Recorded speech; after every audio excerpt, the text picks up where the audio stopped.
তিনটি রোগ হলে বুঝবেন আপনি জান্নাতি। অর্থাৎ তিনটি রোগ যদি আপনার হয় তাহলে মনে করবেন আল্লাহ পাক রব্বুল আলামিন আপনাকে ভালোবাসেন, আপনাকে মহব্বত করেন। যাদেরকে আল্লাহ তাআলা ভালোবাসেন, মহব্বত করেন, তাদেরকে আল্লাহ তাআলা বিভিন্ন ভাবে পরীক্ষা করেন।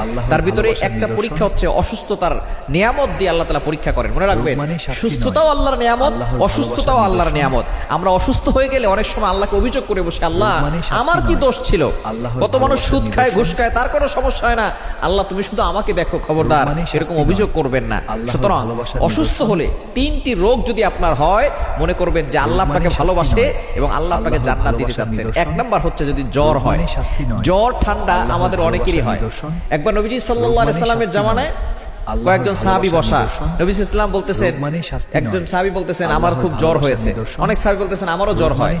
এবার নবী সাল্লাল্লাহু বলছেন তোমরা তো আমার অন্তর্ভুক্ত, আমারও তো জ্বর হয়। কিন্তু একজন বলতেছে যে আমার জ্বর হয় না। নবীজি বলতেছেন তাহলে তুমি